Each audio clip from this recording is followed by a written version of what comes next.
오늘 마태복음 6장 25절 이하의 말씀 가지고 먼저 생각해야 할 것들이 있습니다. 그렇게 말씀의 제목을 정하고 우리들이 무엇을 하거나 또 무엇을 어디를 간다든지 할 때 먼저 생각할 일들 생각하고 하도록 하자고 하는 그런 말씀에 오늘 본문을 통해서 우리가 말씀의 제목 또 기도의 제목을 찾도록 그렇게 하려고 합니다. 사람들이 사는 모양을 가만히 보면 참 다양한 모습으로 삽니다. 다 같이 다 그렇게 가정 이루고 또 먹을 거 먹고 이렇게 산다고 하지만은 그 내용을 가만히 들여다보면 참 다양하다고 하는 그런 말씀이에요. 예를 들면 몇 가지만 살펴보면요, 어떤 분들은 그냥 그렇게 하루씩 사는 그런 모양으로 살아가는 모습을 볼 수 있습니다. 그러니까 이런 사람들은 보면요, 외적으로 보면 항상 태평한 것 같아요. 그냥 걱정 염려도 하지 않고 그냥 하루하루 그렇게 사는 그런 모습이니까요. 바람 부는 대로 또 물결 치는 대로 닥치는 대로 그렇게 살아간다고 하는 그런 모습이지만은 이런 사람들은 내면이 항상 불안합니다. 또 항상 초조하지요. 어떻게 될까 하는 그런 불안이 늘 엄습하는 것을 우리가 바로 볼 수가 있고요. 그 다음에 또 다른 타입 하나는 계획을 세워놓고 사는 사람들이 있습니다.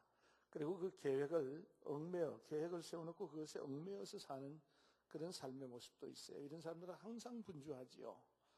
예를 들면 5년 후에 장가가고 10년 후에 집 사고 또 15년 후에 사업체를 어떻게 하고 이렇게 하고 70대에서 죽고 뭐 그렇게 죽는 것은 계획에 들어갈 수는 없겠습니다만은 하여튼 이렇게 여러 가지 계획을 딱 세워놓고 그 계획에서 쫓겨 사는, 계획 때문에 쫓겨 사는, 자기 자신을 그렇게 단속하는 그런 삶 사는 사람들도 많이 볼 수 있습니다.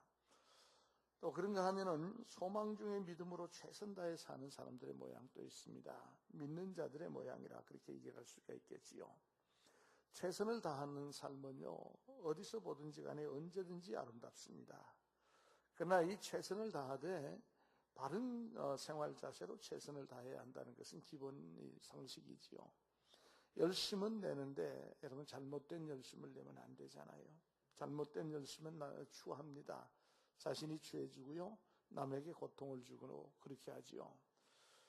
바울이 사울이었을 때 핍박하러 다녔던 것, 하나님 앞에 정말 열심히 충성을 한 것 같지만은 그러나 그것이 얼마나 추했어요.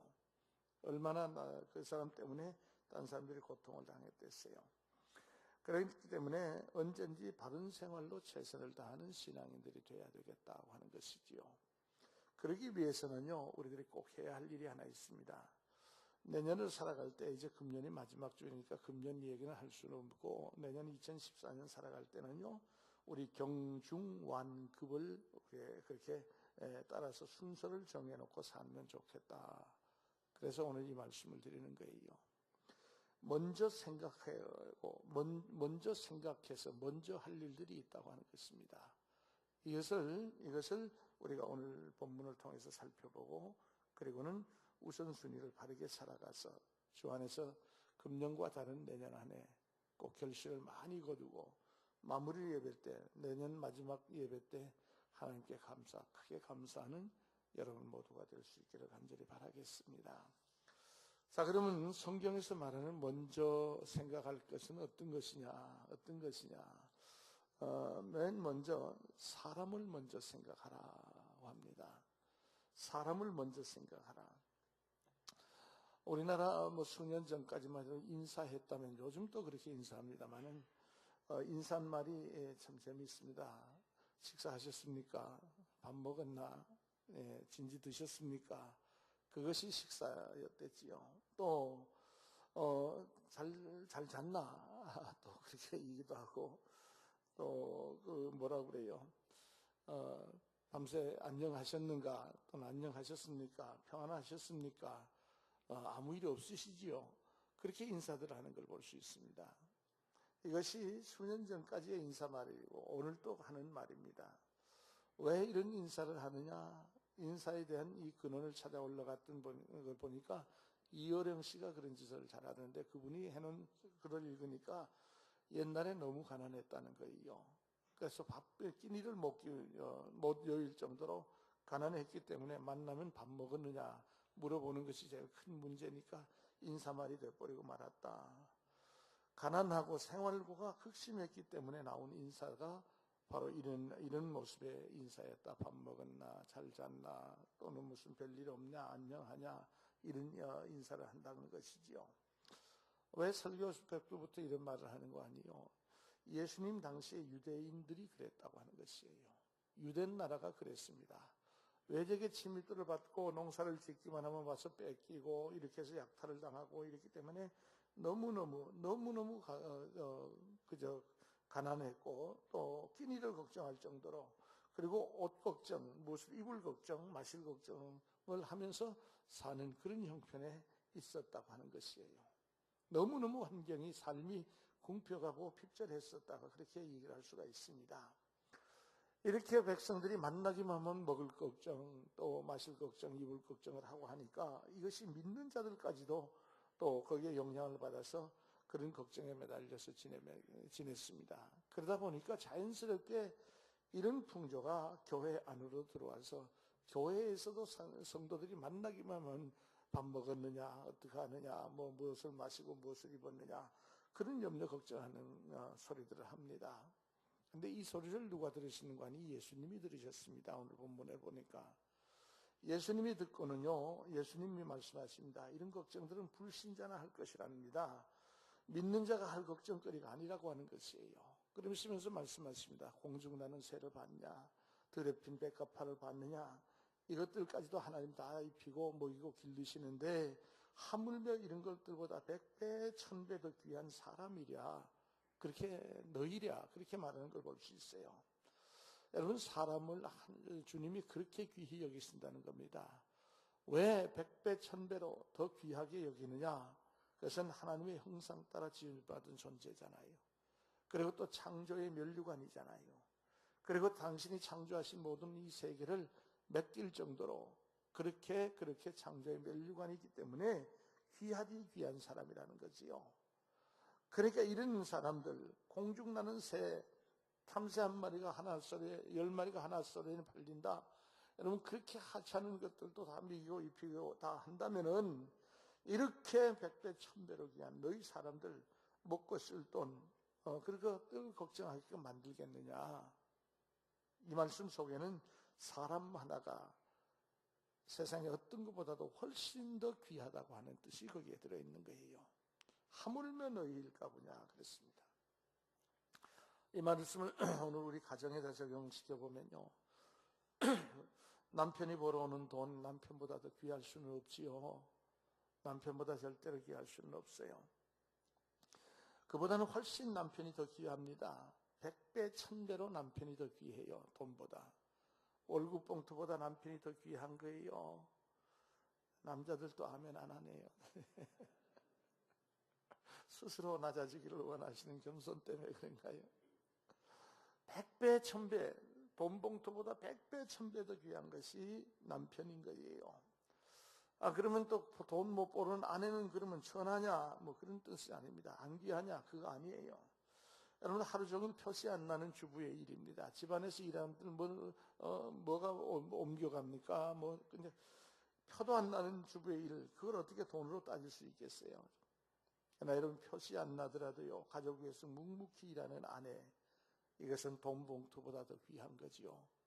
돈 봉투보다 훨씬 귀한 거예요. 10배로 더 귀하고, 왜 또 시비 걸 사람도 있겠어요. 남자는 100배, 1000배 그래놓고 왜 아내는 10배로 그렇게 얘기를 합니까? 취소해요, 10배. 100배, 1000배로 더 귀한 그런 사람들 아니냐 그거지요. 여러분, 세상에 어떤 금덩이가 내 남편, 내 아내, 내 자식보다 더 귀하겠어요? 다시 말하면 사람이 훨씬 더 귀하다고 하는 것이에요. 여러분, 사람 귀한 줄로 아시길 바라겠어요. 이렇게 귀한 사람들과 우리가 더불어서 삽니다. 그렇기 때문에 우리의 생활 속에서 맨 먼저 생각할 것은 사람부터 생각하라고 하는 것이에요. 사람부터 귀한 줄 알고 사람부터 생각하며 사는 사람, 이런 사람이 참 신앙인이라고 하는 그런 말씀입니다. 철학자 임마누엘 칸트라고 하는 철학자, 그 사람이 이런 말을 했어요. 인격은 내 인격이든지 남의 인격이든지 반드시 목적으로 추구되어야 하고, 물건은 인격을 위한 수단의 가치일 뿐이다. 그렇게 말하는 것을 볼 수 있어요. 무슨 말인 거 아니? 내 인격이 목적이 되면 안 돼요. 내 인격이 목적이 되고, 여러분, 다른 것이 내 인격이 수단이 되고 다른 것이 목적이 되면 아주 이상한 사람 돼요. 내가 돈을 벌기 위해서 아주 그럴듯한 인격자인 양 포장을 하게 되는 그 수단이니까요. 그런 현상도 발견할 수 있고요. 그렇기 때문에 내 인격도 물론이고 남의 인격도 반드시 목적으로 추구가 되어야 되는 것이에요. 그렇지 않으면 안 됩니다. 물건은 내 인격을 위한 수단의 가치로 그렇게 사용이 돼야 되는 것이에요. 여러분 동의하세요? 동의하신 줄로 믿습니다. 여러분. 동의 안 하면 못 알아들으면서 동의를 안 하는지도 모르겠어요. 근데 보통 우리는요, 그렇게 하지 않는 데 문제가 있는 거예요. 우리들은요, 나의 인격은 보통 목적으로 삼아요. 그러나 남의 인격은 물건화해요. 그래서 수단으로 삼을 때가 대부분인 것을 볼 수가 있어요. 남의 인격을 무시하고 남의 인격을 유리내서라도 내 목적을 이루려고 하는 것이 우리들의 모습이에요. 남의 인격은 무시해버려요. 인격적인 대우를 안 해요. 하나의 수단으로만 생각하는 그런 경우가 얼마나 많은지 모른다고 하는 것이에요. 오래전에 읽었던 신문 기사였습니다마는 한국에 있는 모 변호사가 혼숙감 무리에 휘말려 가지고 그렇게 법정 소송을 막 요란한 적이 있었어요. 내용이 그런 거예요. 여러분, 대학교를 졸업하고 고시를 쳐서 합격을 했어요. 고시에 합격한 그 사람들은 보통 열쇠를 한 5개 해야만 딸과 사위로 삼을 수 있대잖아요. 그런데 어떻든 그렇게 해서 빨리 기관으로 부르면 받지는 못하니까 그저 변호사로 개업을 했는가 봐요. 그리고는 변호사가 결혼을 했는데, 결혼하기 전에는 신부집에서 뭐든지 다 해줄 것 같이 그렇게 하고 하더니 막상 딱 결혼을 하고 보니까 약속하고 다르게 신부의 혼숙감이 자기가 보기는 적게 해왔더라는 거예요.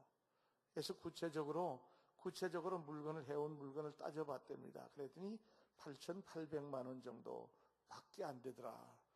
밖에라는 말은 나는 아주 가슴이 철렁해요. 8,800만 원이 밖에라고 한다면 대단히 많은 것을 바라는 것 같아요. 어쨌든 8,800만 원 밖에 안 되니까 신혼여행을 갔다가 돌아오는 날부터 시작해서 홀 어머니를 모시고 있으니 그 어머니 모자가 이제 합세해서 맞이한 며느리 또 그 신부를 구박합니다. 시집살이를 시키고 무시하고 때로는 언어폭력, 그러다 나중엔 폭력 행사까지 하는 그런 일을 속에서 구박을 해서 못 견디게 만듭니다. 그리고는 석 달 만에 친정집 가서 좀 쉬다가 오느라 하고 친정으로 짐을 싸서 보냈습니다. 6개월 동안을 기다렸는데도 연락이 안 옵니다. 그랬더니 7개월째 됐는데 7개월째 우편물이 왔는데 보니까 이혼 서류가 우편물 안에 들어와 있는데 이혼 사유가 뭔가니 무단 가출. 그래서 이혼 사유해서 이혼을 하게 됐다는 것이에요. 그러다가 또 결혼을 했답니다. 혼자는 못 사니까. 근데 이번에 2번째 결혼한 신부는 7,500만 원어치를 해왔다고 그래요. 그랬더니 신혼여행 갔다 와서 또 그 구박을 시작을 했다고 그래요. 같은 수법을 쓰다가 이번에는 그 아내, 7,500만 원 해온 아내가 훨씬 똑똑했던 것 같아요. 그 아내가 고소를 해가지고 그것이 사회적인 무리가 됐었어요. 무리가 돼가지고는 얼마나 시끄러운지 모르겠어요. 어떻게 판결을 난지는 난 잘 모르겠어요. 그것이 계속 안 살았기 때문에 결과는 모릅니다만은, 여러분 한 가지 말씀드리고 싶어서 그래요. 여러분 이래도 되는 건가요? 이렇게 인격을 목적으로 쓰지 않고 수단으로 써도 되는가요? 남의 집 귀한 딸 데려다가 이렇게 구박해도 되고 이렇게 헌신짝 취급하듯이 그렇게 해도 괜찮으냐 그 말이에요. 혼숙감이 뭐 그렇게 대수인가요? 사람 좋으면요, 둘이 알콩달콩 살면서 살만해가는 것, 그거 재미잖아요. 살림이 하나씩 늘어가는 거 재미잖아요. 그런데도 불구하고 여러분들 이렇게 막무가내로 구박하면서 어거지로 그 착취하는 것 아닌가요? 사기치는 것 같고 그렇지 않습니까, 여러분? 재미있는 것은요, 13, 5개를 해간 가정은요, 끝이 좋지 않다. 통계를 보니까 5% 미만이에요. 4.7%예요. 그러니까 열쇠 많이 받지 마세요. 가정 끝이 안 좋대요. 하나님의 형상 따라 지음받은 사람이에요. 각 가정에서 애지중지 그렇게 정석을 키운 자식들이에요. 인격적인 모독, 구박, 헐뜯고 함부로 비난하는 것, 여러분 그것은 인간 이하예요. 인간 이하라니까요. 인격을 갖지 못한 존재들이에요. 여러분 절대 그러지 마시기 바라겠어요. 여러분 친정 가거들랑 잠자고 오지 말고 그날로 와요. 당일로 갔다 당일로 오라니까요. 교회 빠뜨리지 말고 거기 하룻밤 자나 놓으면 꼭 신우이 노릇 해가지고 문제 가슴 아프게 하고 그러잖아요. 예, 친정 가거들랑 그날로 오라 따라하세요. 다 아실 줄로 믿어요, 여러분. 사람을 귀히 여기고요, 사람을 먼저 생각하는 사람, 이 사람이 진짜 사람이에요. 이 사람이 진짜 신앙인인 것이에요. 우리들 2014년 살아갈 때 사람을 가장 먼저 생각하는 여러분들 되시길 간절히 바랍니다. 그 다음에 두 번째로 먼저 생각할 것이 있습니다. 뭔가니 하나님입니다. 하나님입니다. 이방인들의 관심사는요, 온통 물질에 있었어요. 무엇을 먹고 무엇을 마시고 무엇을 입느냐, 거기에 관심이 다 가 있었어요. 그것이 먹고 마시고 입는 것, 그것이 마치 인생의 전부인 양 그렇게 생각을 하고 살고 있었어요. 먹기 위해서 태어난 것 같이, 입기 위해서, 그렇게 또 마시기 위해서 태어난 존재같이 그렇게 집착을 하는 그런 모습들을 유대인들 당시 인 사람들이 그랬다고 하는 것이에요. 이것이 요즘 오늘 또 믿지 않는 자들의 관심사예요. 문제는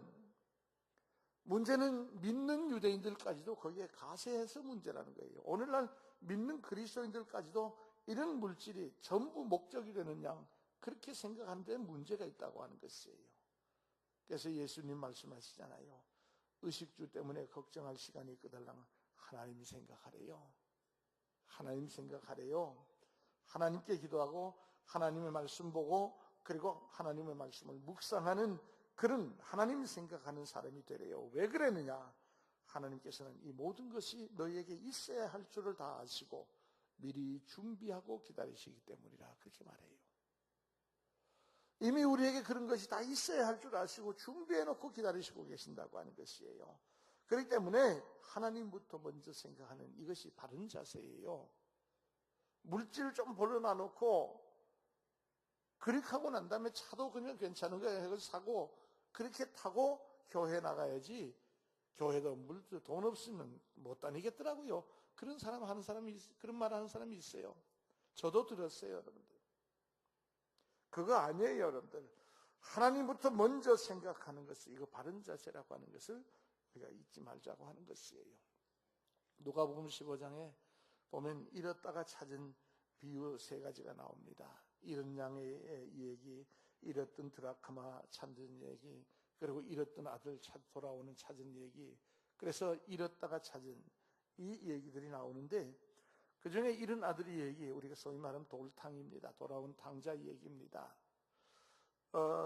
둘째 아들이 둘이 있는 부자 아버지가 있었는데 둘째 아들이 자기 유산 달라 요청하잖아요. 돈이면 다 될 것 같아요. 돈만 있으면 될 것 같아요. 그러니까 살아있는 아버지한테 유산 내놓으라고 그렇게 졸르기 시작한 거예요. 여러분 이것을 오늘날로 적용시키면요, 이런 부류가 너무너무 많아요. 우리 믿는 사람들은요, 그 성경 읽을 때마다 이런 나쁜 아들이 어디 있느냐 그렇게 하지만 오늘날은 너무너무 많아요. 여기는 아버지한테 자기 몫을 달라고 목만 챙기려고 하지만 요즘은요, 있는 거 다 내놓으라고 두드려 패고 그러잖아요, 부모를. 난 다행이에요. 돈 없으니까 딸들이 와가지고 나를 두드려 패지를 않으니까, 안 맞으니까 다행이라니까요. 돈 많은 분들은 조심하세요. 이방인들의 관심사가 거기가 있다고 하는 거예요. 물질 만능이에요. 물질이 행복의 척도 취급을 받아요. 수학을, 이 부호를 아시죠? 돈 이렇게 아버지야. 아버지보다 돈이 훨씬 더 귀한 거예요. 귀한 거예요. 그 다음에 달라 해가지고 몫을 챙겨서 아버지를 떠났잖아요. 아버지만 떠나면 자유할 줄 알고 인생을 즐길 수 있을 것으로 생각해서 아버지를 떠나서 멀리 갔다 그러잖아요. 이것을 신앙적인 측면에서 해석하면요, 교회 등록하고 뭐 하면 자꾸 교회에 이래라 저래라 하는 목사님 간섭하니까 간섭받기 싫어서 등록도 안 하고, 못마땅한 일 있다가 다니다가 이렇게 못마땅한 일 있으면 그냥 섬기던 교회도 버리고, 그리고 11조도 하다 말다, 교회도 오다 말다. 그러니까 하나님 간섭 안 받고, 그리고 자유하고 싶어서 주일날 점차 주일 교회 예배 예문하고 밖으로 놀러 다니고 세상 제일 보고 노세 젊은 옷에 세상 사람 되고, 그리고 세상 떠나고. 그래서 대만은, 바울이 아쉬워하잖아요. 대만은 세상을 사랑하여 세상으로 돌아갔고, 그렇게 말하는 걸 볼 수 있어요. 대만만의 얘기가 아니에요. 오늘 우리들도 그렇게 될 수 있다는 것을 알아야 돼요, 여러분들. 우리 믿음의 끈을 졸라매야 돼요. 믿음의 끈을 느슨히 늘려놓으면 안 되는 것이에요. 그래도 될 것처럼. 그러나 여러분, 그것은 착각이에요. 그 결과가 어떻게 됐습니까? 그 많은 재산 전부 창기와 먹고 마시고 다 없앴습니다. 다 없앴습니다. 그리고 돼지우리에서 지옥 열매 주워 먹는 신세로 전락하잖아요. 아버지 떠난 인생의 종착역이 돼지우리 같은, 돼지우리 속에서 지옥 열매 주워 먹는 거예요. 아버지 떠난 그 인생의 종착역이 거기에요. 멀리 못 가요. 뛰고 나라도 멀리 갈 것 같지만 다 거기 있어요. 거기 있어요. 이 비유에 대해서 반전이 일어납니다. 그래서 이 비유가 귀한 비유예요. 대반전이 일어납니다. 이 망나니 같은 둘째 아들, 이 아들에게서 훌륭한 점이 나타났습니다. 세 가지가 나타났는데, 첫째는요, 막 다른 골목에 다다르니까 강도질할 수도 있는데 강도질하지 않고 도둑질하지 않고 그랬어요. 이거 훌륭한 점이에요. 굶어 죽을지언정. 두 번째, 자살하지 않은 것도 이 훌륭한 점이에요. 여러분들 대단히 훌륭한 분들이세요. 그 다음에 세 번째는요, 아버지를 생각했고, 아버지를 생각한 것이다 더 훌륭한 점은 아버지께로 돌이켰다고 하는 것이에요. 회개했고 아버지께로 나갔다고 하는 것, 이건 더 훌륭한 거예요. 이 훌륭한 아들이 돌아왔어요. 돌아왔더니 아버지는요, 아들을 위해서 다 준비해놓고 기다리고 계셨어요. 이런 것들이 다 너에게 있어야 할 걸 줄 아시고 아버지께서는 준비해놓고 기다리신다니까요. 그러니까 오늘 우리에게를 보고 하신 말씀이세요. 다 준비해놓고 기다리고 계셨어요. 이 아버지에게 있어서는요, 수학부호를 하면 이번엔 아들, 돈, 그렇게 돼요. 돈보다 아들이 훨씬 더 귀한 거예요. 옷을 준비해놨어요. 옷은 신분을 말하는 거예요. 또 가락지를 준비해놨어요. 이것은 권리를 말하는 거예요. 그리고 신발을 준비해놨어요. 이것은 주인을 말하는 거예요. 주인만 신발 신어요. 종은 신발 못 신어요. 주인으로 맞이하는 거예요. 그리고 그 송아지도 준비해놨어요. 더 칼프라고 돼 있어요. 요거 아들도 그 녀석 돌아오면 거짓골로 올 테니까 오면은 요거 잡아서 잔치해야지 하고서 골라가지고 길러놨던 살찐 그 송아지 잡아서 잔치를 했어요. 환영이에요, 환영. 깨달읍시다, 여러분들. 진작 하나님부터 생각했다면, 진작 아버지부터 생각했다면 그 고생 안 했을 거 아니에요. 진작 아버지부터 생각했다면 그 많은 돈 안 없었을 거 아니에요. 진작 아버지부터 생각했다면 아버지 속에서 행복했을 거 아니냐고요. 아버지 생각하기 전에 다른 것, 인생의 행복을 생각하고 다른 것 생각하다 보니까 나가서 방황하다가 돌아오게 됐잖아요. 진작 아버지부터만 생각했더라면 문제가 일어나지도 않았잖아요. 여기서 말하는 아버지가 누굽니까? 하나님이잖아요. 하나님을 먼저 생각하고 돌아오면요, 하나님께서는 우리의 필요를 이미 다 아시고 옷도 가락지도 신발도 잔칫거리도 다 준비했었다, 해두셨다. 더 이상 머뭇거릴 이유가 하나도 없습니다. 아들답게 삽시다. 아들답게 삽시다. 그리고 내 생활에서 가장 먼저 하나님부터 생각하는 그런 여러분들 되셔서 2014년 한 해가 멋진 한 해가 되시길 간절히 바랍니다. 그 다음에 세 번째로 먼저 생각해야 할 것이 있습니다. 우선순위입니다. 우선순위입니다. 생활을 할 때는 반드시 우선순위가 있어요. 그런데 이 우선순위를 순서를 바꾸면요, 인생살이가 뒤바뀔 수도 있어요. 예를 들어 볼게요. 학생이요, 시험을 칠 때는 쉬운 문제부터 먼저 풀고 어려운 문제로 풀어나가야 돼요. 그리고 시간이 짧게 걸린 문제로부터 풀고, 그리고 오래 걸릴 문제를 나중에 풀어야 돼요. 이 순서 지켜야 돼요. 예를 들면요, 어려운 문제를 하나 붙잡고 막 실험했어요. 막 열심히 그냥 계속 그에 집중해서 실험해가지고 문제 한 문제를 풀었어요. 근데 시간이 끝났어요. 그러면요, 그 학생은 5점 받아요. 5점. 문제 한 문제 5점. 5점 받는다니까요. 근데 다른 문제 쉬운 것부터 또 시간이 짧게 걸린 것부터 쫙 풀어놓고 마지막 문제 한 번을 그걸 가지고 풀려고 막 신고하다가 그 문제 못 풀었어요. 그럼 그 학생은 95점 맞아요. 5점이냐 95점이냐는 순서의 차이예요. 순서의 차이라니까요. 생활인도 마찬가지예요. 생활인도 일할 때는요, 중요한 일부터, 급한 일부터 그렇게 해야 돼요. 중요한 일, 급한 일 놓치면 안 되잖아요. 돌이킬 수 없잖아요. 하찮은 일에 매달려가지고 중요한 일, 급한 일 놓치면 안 된다니까요. 그럼 평생 가난할 수도 있어요. 평생 재구실 못할 수도 있다니까요. 우리 생활에는요, 반드시 중요한 일부터, 급한 일부터 그렇게 우선순위를 짜야 돼요.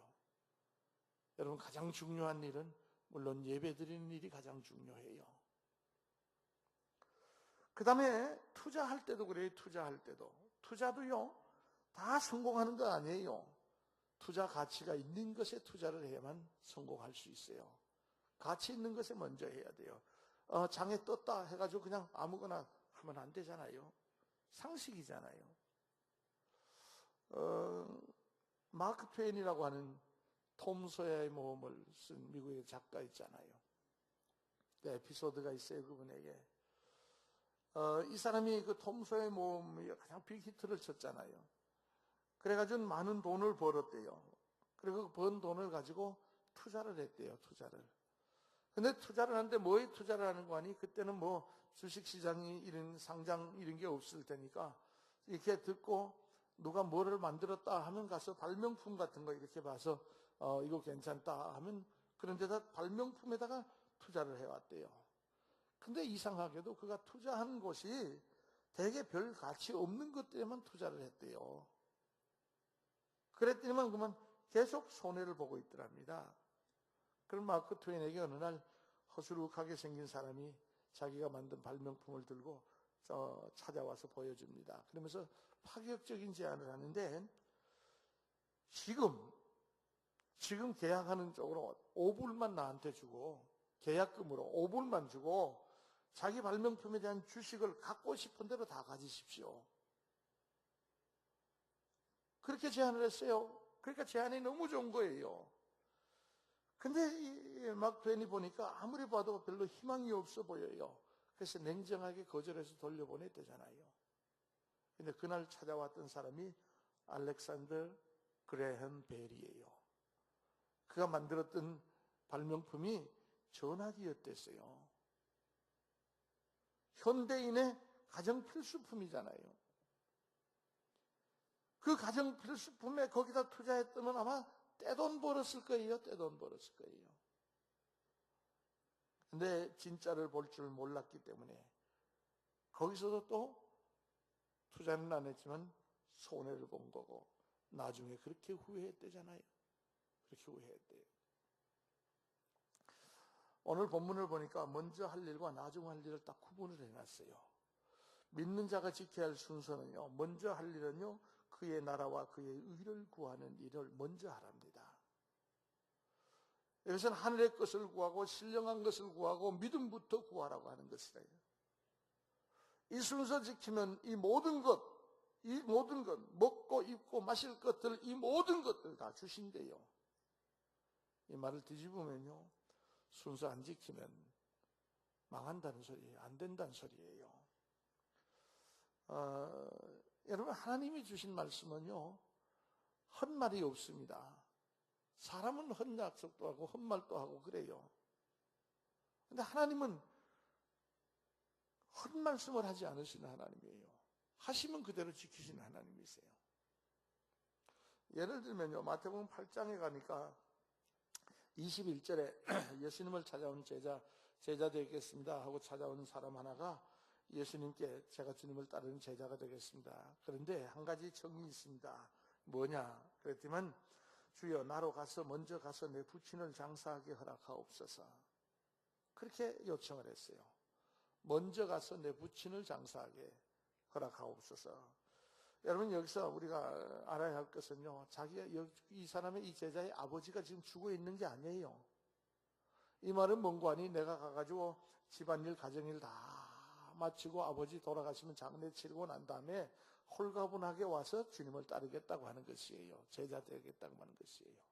그랬더니 8장 22절에서 뭐라고 하는 거니, 예수님 말씀합니다. 죽은 자들로 저희 죽은 자를 장사하게 하고 너는 나를 쫓으라 그랬어요. 죽은 자들로, 영이 죽은 자들로, 지금 죽어 있는 사람을 장사하게 하고 너는 나를 쫓으라. 이 말은 주님 따르는 일, 이것이 먼저라는 것이에요. 주님을 먼저 따르는 것, 그것이 그 나라와 그 의를 구하는 일이래요. 그러니까 장례 치르는 것보다도 먼저 주님을 따르는 것, 그것이 먼저래요. 이 순서에 잊으면 안 돼요. 이 순서에 잊으면 안 되는 거예요, 여러분. 이것을 우리 구체적으로 생활에다 한번 적용시켜 볼까요? 생활에다 한번 적용시켜 봅시다. 미움보다 사랑이 먼저예요. 미움보다 사랑이 먼저라니까요. 미워하는 것보다 사랑하는 게 먼저예요. 비난보다 칭찬이 먼저고요. 다툼보다는 용서가 먼저예요. 용서가 먼저예요. 좌절보다는 인내가 먼저고, 불평보다는 화평이 먼저고, 불신보다는 믿음이 먼저예요. 그래서 사람보다는 예수님이 항상 우선이 돼야 돼요. 여러분, 앞에 미움이라든지 비난이든지 다툼이라든지 좌절이라든지 불평이라든지 불신, 이거는 전부 사탄적이에요. 사탄에게서부터 나오는 거예요. 하나님이 주신 성품이 아니라니까요. 그러나 뒤에 나오는 사랑이, 칭찬이, 용서, 인내, 화평, 믿음, 이건 다 성령의 열매들이에요. 성령적이라니까요. 다시 말하면 사단적인 것을 먼저 하지 말고 성령적인 것을 먼저 하도록 하라고 하는 것이에요. 금년 마지막 주일이에요. 지난 올해의 삶을 한번 좀 돌이켜보세요. 성령적인 것을 먼저 했는지, 항상 예수님이 우선이었는지, 아니면 사단적인 것에 끌려다녔는지, 미움과 불평 같은 것, 다툼 같은 것, 이런 것에 잠겨서 살았는지 한번 돌이켜볼 필요가 있어요. 내년은 이렇게 살지 않아야 되지 않겠어요? 내년은 먼저 그 나라와 그 의를 구하는 것, 이것이 우선순위라는 거예요. 성령적인 것을 구하는 것이 우선순위라고 하는 것이에요. 우리는요, 세상에 먹고 마시고 입는 일로 오면 죽는 줄 알아요. 그래서 그 일에 매달려 가지고 있으면서 또 다른 하나님을 찾는, 거기 이 하나님 말고 또 다른 하나님 없어요? 먹고 마시는 거, 입는 거 줄 하나님이 없느냐? 또 다른 하나님 찾는다고 우상 쫓아다니지 말라니까요. 이해 못할 하나님의 명령까지라도 순종하십시오. 놓으라 그러면 놓으세요. 그거 구하지 말라 하면 하지 마세요. 그 나라와 그 의를 구하라. 그리하면 이 모든 것을 내가 주겠다고 그랬는데요. 그런데도 왜 못 믿죠, 우리는? 먼저 그 나라와 그 의를 구하면 하나님이 살게 해주신다는 이 순서 꼭 생각해서 먼저 구할 우선순위를 꼭 지켜나가는 여러분들 되시길 바랍니다. 그리고 마지막으로 하나 더 있습니다. 오늘입니다. 오늘을 먼저 생각해야 합니다. 역사관을 보면 불교는 원입니다. 원. 그래서 출발해가지고 한 바퀴 도는 거예요. 윤회 사상이 그래서 나와요. 원이에요, 역사관. 기독교는 선이에요, 선. 과거, 현재, 미래죠. 일직선상에 있어서. 직선상에서 역사가 이루어지기 때문에 과거, 현재, 미래가 한 선상에 존재해요. 한 선상에 있기 때문에 과거 다음이 현재예요. 과거가 있었으니까 현재가 있어요. 현재가 있으니까 미래로 연결되는 거예요. 한 선상이니까 그렇게 쭉 연결돼 가는 거라니까요. 여러분, 과거 무척 중요해요. 과거를 잘 짚어볼 필요가 있어요. 과거도 무척 중요합니다. 왜? 현재의 터전이 과거잖아요. 오늘에 있게 된 터전이 과거에서부터 온 거거든. 그렇게 중요해요. 미래도 무척 중요해요. 왜? 앞날의 소망이잖아요. 소망 없는 삶은 죽은 삶이에요. 그렇기 때문에 우리에게 소망을 주는 것이 미래예요. 앞날의 소망이에요. 이렇게 과거도 중요하고 미래도 중요하지만은 무엇보다도 중요한 것은 현재예요. 오늘이에요. 오늘이 없는 과거 없습니다. 오늘이 없는 미래 없습니다, 여러분들. 오늘 빼면 과거와 미래는 연결이 안 됩니다. 그러니까 오늘은 굉장히 중요한 거예요. 오늘을 얼마나 충실했느냐에 따라서 미래가 결정이 되잖아요. 그래서 오늘은 말할 수 없이 중요한 것이 오늘이에요. 그래서 예수님은 그렇게 말씀합니다. 오늘 본문에서. 내일 일을 위하여 염려하지 말라. 내일 일을 위하여 염려하지 말라. 그날 일은 그날에 족하니라. 오늘 잘하는 거예요. 오늘 족하다는 거예요. 오늘부터 생각하고 오늘 믿음으로 충실하도록 하라는 거예요. 그러면서 내일은 하나님께 맡기랍니다. 하나님께 맡기라는 것이에요. 염려하지 말랍니다. 걱정하지 말랍니다, 여러분. 성경에서 바울은 그렇게 얘기를 합니다. 너희 중에 염려를 하고 걱정해가지고 키를 한 자나 자라게 한 사람이 있느냐? 미모를 아름답게 만들거나 또는 건강하거나 부자 된 사람이 있나요? 걱정 염려해가지고 이마에 주름살이나 펴지요. 머리나 희고 머리나 빠지고 그렇지요. 염려 걱정하지 말래요. 그것은 내일은 하나님께서 다 알아서 하시겠대요. 하나님께 맡기고 오늘의 충성, 오늘의 삶에 충실하도록 하라고 그렇게 말하는 걸 볼 수 있어요. 그러니까 오늘이 먼저예요. 오늘이 먼저입니다. 오늘을 생각하셔야 돼요. 얘기 하나 하고 끝냅시다. 어떤 것에 한 불구 소년이 있었답니다. 오랜 난치병으로 누워 지냈는데 의사들이 최선의 치료를 다했지만은 절망적이었고요. 마침내 시한부 선고를 받았어요. 암입니다. 그래서 선고를 받았습니다. 얼마나 좌절했는지, 또 얼마나 이제 삶의 희망이 꺾어지니까 포기 상태에 있는지 그랬는데, 이렇게 시한부 선고받고 좌절 포기 상태에 있을 때 믿는 자들이 가서 복음을 전했어요. 복음을 들려줬어요. 그래서 그 포기 상태에서 복음을 들었습니다. 그리고 예수를 영접했어요. 그리고 구원받았어요. 구원받고 난 다음에 이 소녀가 생각이 바뀌어졌어요. 구원받기 이전에는 죽을 날 기다릴 것 없이 그냥 확 먼저 뛰어내서 죽어버릴까? 목을 맬까? 뭐 별 생각을 다 했어요. 그런 생각에 하루를 지나고 보내고 했는데, 이제 구원을 받고 나니까 이제 생각이 달라졌다니까요. 나는 남들처럼 교회 출석도 못하고 교회 가서 봉사도 못하고 또 전도도 못하고 그렇게 하니까 내가 하나님을 기쁘시게 할 일이 하나도 없지 않느냐. 하나님을 기쁘시게 못해드린 것이 그것이 늘 안타까워. 그러니까 어떻게 하면 하나님을 기쁘시게 할 수 있을까 하는데 방법이 없는 거예요. 방법이. 근데 마침 목사님이 신방을 오셨어요. 신방 오신 목사님께 자기 생각을 다 고백을 했어요.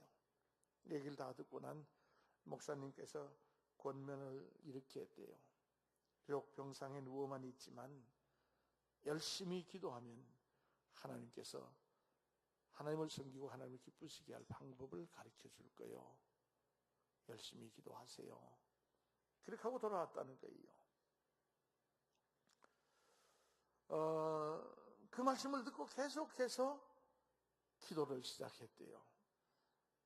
근데 그 조그만 마을인데 전 주민이 56명인데 그 조그만 마을인데 그 마을과 교회에 묘한 변화가 나타나기 시작을 하더라는 거예요. 조그만 마을에 그냥 정말 놀라운 변화가 나타났는데 조그만 마을에 있는 동네에 신앙붕의 불길이 일어났다는 거예요. 전혀 나올 가능성이 없어서 전하다 포기했던 사람, 그리고 거부했던 사람, 오히려 그냥 싸우려고 덤벼든 사람, 이런 사람들이 한 사람씩 교회를 지발로 찾아 나와가지고 등록하고 예수를 영접하고 하는 이런 역사가 나타나기 시작을 했다는 것이에요.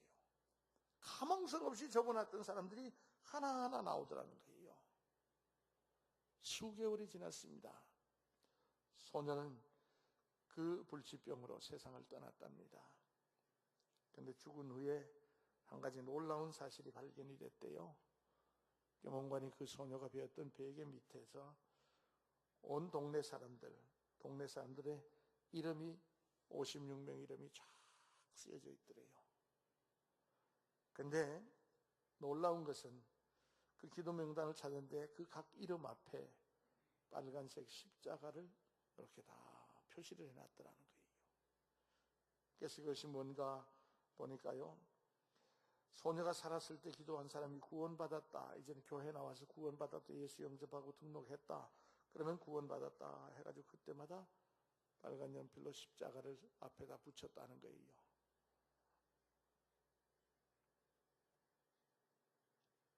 구원의 마크 십자가, 마지막 56명째 사람의 앞에 십자가를 붙이던 그날 그 소녀가 하나님의 부름을 받아갔다고 하는 것이에요.